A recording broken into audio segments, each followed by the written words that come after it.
रावण के 7 पुत्र थे। इनमें से मेघनाथ और अक्षय कुमार के बारे में हर कोई जानता है, लेकिन रावण की पुत्री के बारे में बहुत कम लोग ही जानते हैं। दरअसल वाल्मीकि रामायण के बाद रामायण को दक्षिण भारत ही नहीं बल्कि कई देशों में अलग अलग तरह से लिखा गया, और इनमें से ज्यादातर रामायण में श्री राम के साथ साथ रावण को भी काफी महत्व दिया गया है। यही वजह है कि श्रीलंका, इंडोनेशिया, मलेशिया, माली, थाईलैंड और कंबोडिया में भी रावण को पूरा महत्व दिया जाता है।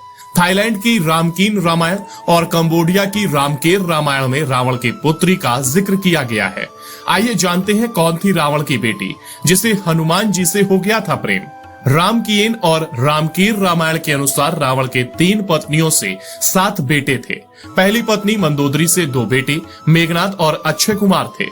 दूसरी पत्नी धन्यमालिनी से अतिकाय और त्रिशिरा नाम के 2 बेटे थे, और तीसरी पत्नी से प्रहस्त्र, नारांतक और देवांतक नाम के 3 बेटे थे। रामकीन और रामकेर इन दोनों रामायण में बताया गया है कि 7 बेटों के अलावा रावण की एक बेटी भी थी जिसका नाम सुवर्णमछा या सुवर्णमत्स्य था।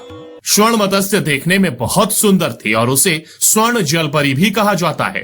दरअसल सुवर्णमत्स्य का शरीर सोने की तरह दमकता था, इसलिए उसे सुवर्णमछा भी कहा जाता है। इसका अर्थ होता है सोने की मछली। यही वजह है कि थाईलैंड और कंबोडिया में सुनहरी मछली को पूजा जाता है। रामकेन और रामकेर रामायण के अनुसार राम सेतु निर्माण के दौरान जब वानर सेना की ओर से डाले जाने वाले पत्थर गायब होने लगे तो हनुमान जी ने समुद्र में उतरकर देखा कि आखिर ये चट्टानें जा कहां रही हैं।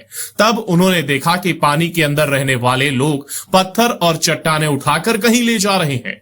ऐसे में हनुमान जी ने उनका पीछा किया तो देखा कि एक मत्स्य कन्या उनको इस कार्य के लिए निर्देश दे रही है। फिर हनुमान जी सुवर्णमछा के पास गए।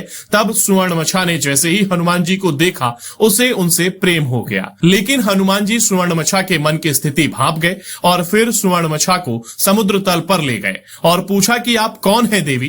तब सुवर्णमछा ने हनुमान जी को बताया कि वह रावण की बेटी है। तब हनुमान जी ने रावण की गलतियों के बारे में सुवर्णमछा को बताया। हनुमान जी के समझाने पर सुवर्णमछा ने सभी चट्टानों को लौटा दिया, जिसके बाद राम सेतु के निर्माण का कार्य पूरा हुआ।